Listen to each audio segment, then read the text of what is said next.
From Washington, D.C. Metro to Ryan Sloper's Real Estate Radio, the most important hour of radio every Monday on 1580 AM, The Big Talker. Thank you for joining me this afternoon. For those of you who don't know or not familiar with Real Estate Radio, it's a show dedicated to building the Washington, D.C. Metro's housing and credit markets one house at a time. Within every market, there are solutions as well as tremendous opportunities. You just need some trusted advice. That's my message, and I will be delivering it to you guys every Monday from 2 to 3 p.m. right here on 1580 AM, The Big Talker. We've got a lot of great topics lined up for you guys today. One of the things we're going to touch on later in the show is getting a mortgage after a foreclosure or short sale. And, what the time period is as far as you obtaining a new mortgage, how long you have to wait, and then what you have to do to set yourself up to put yourself in a position that after you go through one of those, tragic events, if they do happen to you, that you can get yourself back on your feet and buy another home. We're also going to jump into the Obama jobs bill that was defeated last week, and also the foreclosure backlog that continues to deepen over time. It just seems like we're stringing things out further and further. We're also going to jump into Occupy Wall Street, the protests that have been taking place in New York, what that means, and is that movement really gaining steam, and where is it headed? And lastly, we're going to jump into the second part of the 10 top credit myths that are out there. A couple weeks ago, we went through the top 5. We're going to go through the other 5 later in the show. Louis Cammarosano, the general manager of HomeGain, is going to be joining me today to discuss all of what happened in the markets last week as well as what's on deck this week. Louis is often cited in the media as an industry expert in the Wall Street Journal, Forbes, CNN Money, Fox Business, Smart Money, MSN, and numerous others. We're going to discuss with you, like I said, what happened in the markets last week as well as what's going on this week that can affect you and your real estate needs. Now, another reminder before we get started, if you have any questions regarding real estate, credit, finance, anything related to real estate, please reach out to us at the off-air number. It's 877-245-2030. That's 877-245-2030. So, Louis, how you doing there, buddy? All right, and yourself, Ryan? I'm doing well, thank you, sir. So we've got a lot of stuff going on in the markets. I wanted to kind of start with Occupy Wall Street and the protests that have been going on there for a couple weeks now.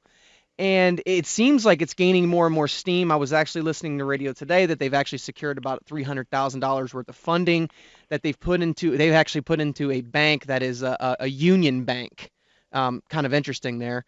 But, they're basically, it seems, for those of you who aren't interested, this is an ongoing series of demonstrations that is in New York City, based in the Zuccotti Park, which is formerly Liberty Plaza Park.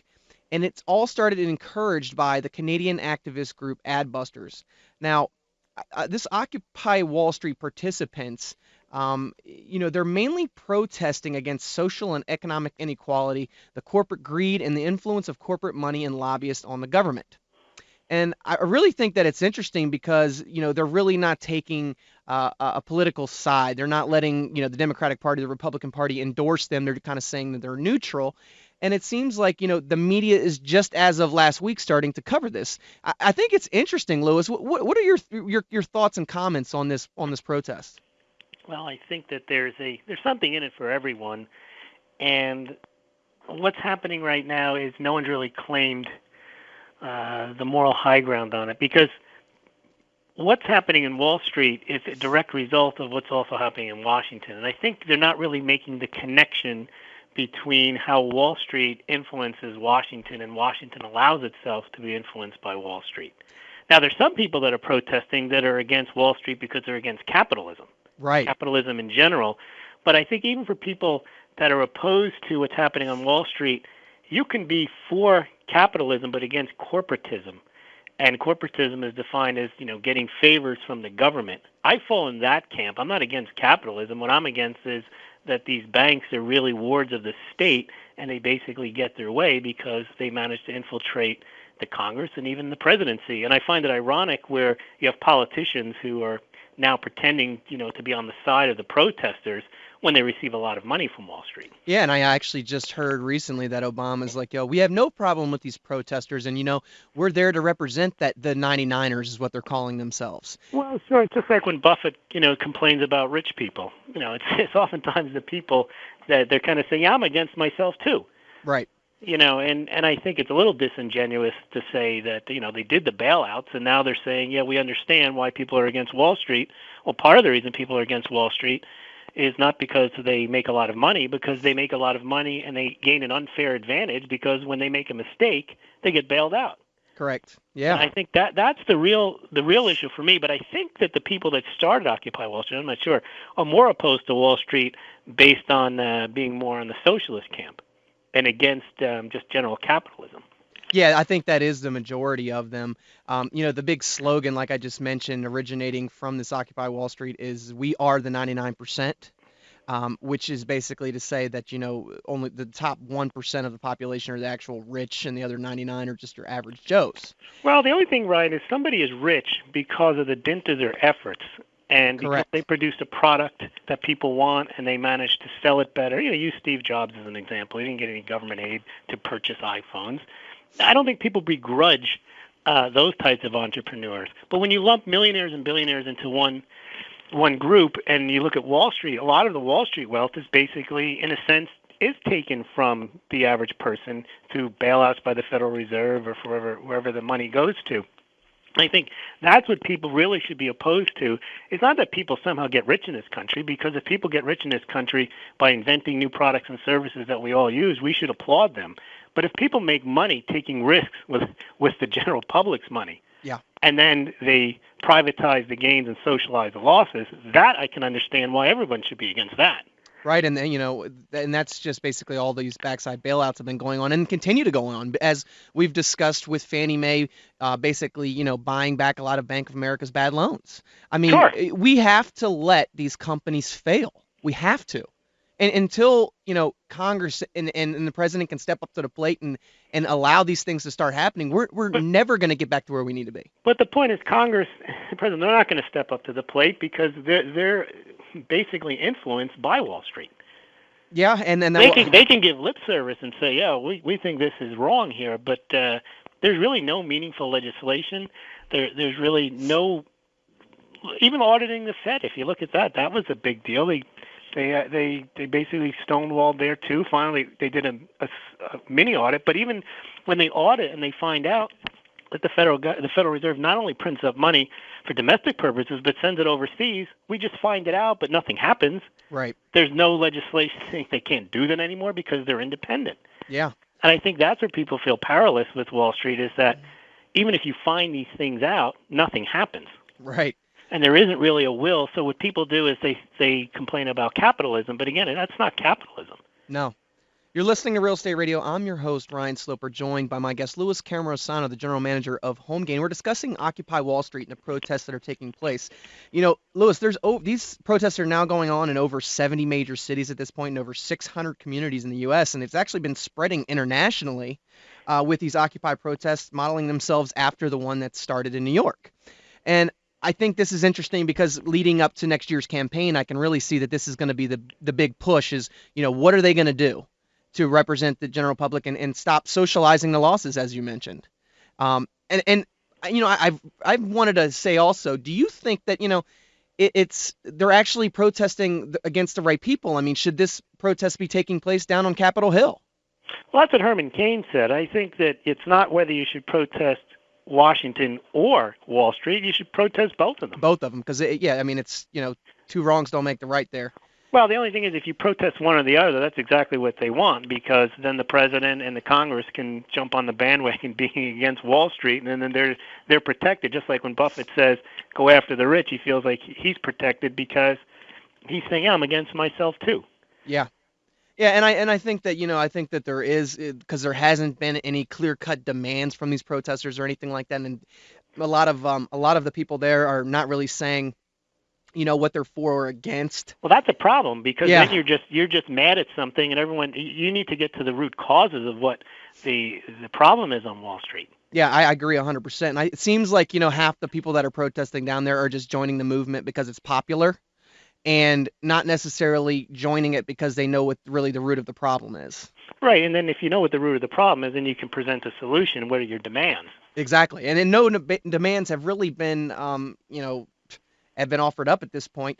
It's actually because liberal commentator Michael Moore had suggested that this is not like any other protest because this protest represents a variety of demands with a common statement about government corruption and the excessive influence of big business and the wealthiest 1% of Americans on U.S. law and policies. Um, Interesting. I mean, I think that this is going to continue to gain more and more legs. I don't know about you, Lewis, but I think Well, that it is a bit of a media creation because the protests still are relatively small. And you mentioned early in the program they raised $300,000. So right. you and I could probably raise $300,000 on the internet too. And it's not trillions of dollars. It's not tens of millions of dollars. It's not even $1 million. Right, yeah.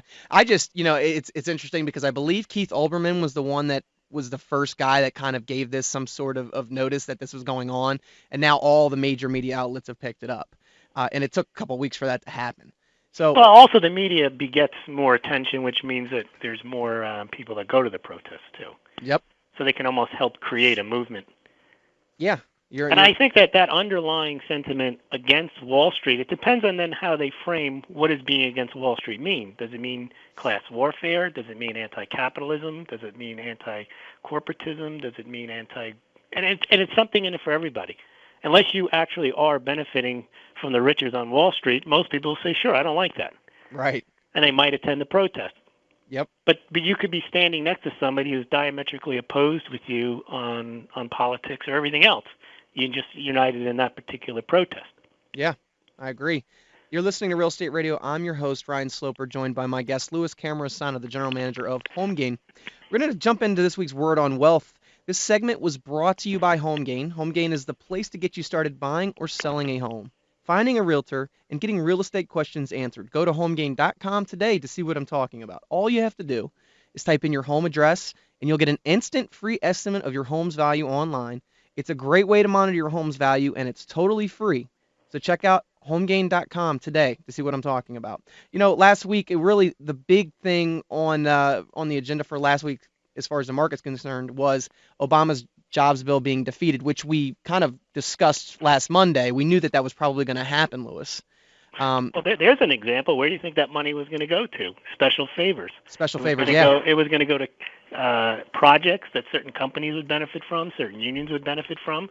And most of the money wouldn't make it there, so it would just increase the deficit. So I think they were smart to... The concept is a good one. Right. Obviously, if you can somehow make the economy better, make it better. But these types of programs never make the economy better. They just end up wasting more money. Short-term fix to long-term problem. Absolutely. And then once the money is gone, absconded with through waste, fraud, or abuse, what do you have? You got a request for another stimulus. Yeah, it was interesting. Senate Majority Leader Mitch McConnell, Republican from Kentucky, said Tuesday that there are 1.5 million fewer jobs when Obama's 2009 economic package became law. Why on earth would you support an approach that we already know won't work? Well, his argument would be that their jobs were saved. So now they're not talking about job creation. They're talking about job retention. Yep. And the problem is you'll never know how things would have turned out if the money wasn't spent. Yeah. You can only argue if they didn't spend the money, things would be better by now. Yeah, and it looks like, Obama's camp had already realized that and didn't really want to acknowledge that it wasn't going to be passed, but they've already, behind the scenes, been trying to work with the Republican Party to kind of break down this jobs package and find the middle ground or the common ground to do something, to start somewhere. But you would have thought that before he deployed this bill, he would have done that to begin with. No, well, you're right, but I think politically what they're trying to do is, since they know the economy's not going to be good come re-election time, they want to blame somebody. So they almost created the bill to fail. So now he can't point to any economic gain. So what he has to point to is, look, if it wasn't for the Republicans, we would have passed the jobs bill and things would have been better by now. Yeah, get the Republicans out. Right, our employment situation would be better by now. So right. Now we're going to go into these debates and he can point the finger and say, hey, they're the reason why it's not better. Yeah, it's easy. Now, normally it's better to run on a positive record than to blame people, but what might be useful to the president's reelection is if you have this Occupy Wall Street and you can paint the Republicans as somehow being in the camp of the rich and refusing to tax and refusing to put forth these government programs, that may play to his favor if things don't get better. Yeah. That's his shot, is that he basically has to say, look, I had all the answers. you guys didn't let me put the solutions in, so give me back my Democratic Congress and Pelosi, and everything will be fine again. Yeah, it was interesting. I'm not saying that'll work, but I think that's the strategy. Right, and it was interesting because with the whole Occupy Wall Street, it was kind of like, why did all these people wait for 3 years after the whole Lehman Brothers debacle happened? And, one of the big things was they thought that, the president, when he got in there, he was going to be that guy that was going to come in and step in and really, go after the fraud that was going on, and nothing's been done. Well, the fraud really exists at the Federal Reserve, because even if Congress gets its house in order, if the Federal Reserve has the ability in secret and without any oversight to print money and pass it around, you're not going to have any change. And really, the only candidate that's on record is wanting to basically close the Fed is Ron Paul. Everyone else is not really making those overtures. Yeah, and I totally agree. Actually, I'm definitely on Ron Paul's side when it comes to auditing the Fed. However, by the time we audit them, it'll be like a year later than after they've already made all their decisions. So it's not going to do any good unless we can hold them accountable right now. It's the accountability. Finding out what they've done should create the rationale for transparency for either regulating them or shutting them down. I mean, the Federal Reserve in itself is unconstitutional because the Congress isn't in control of that money. That money is outsourced to a private bank. Yeah, it's crazy. I mean, most people don't even know that the Federal Reserve is a private entity in itself.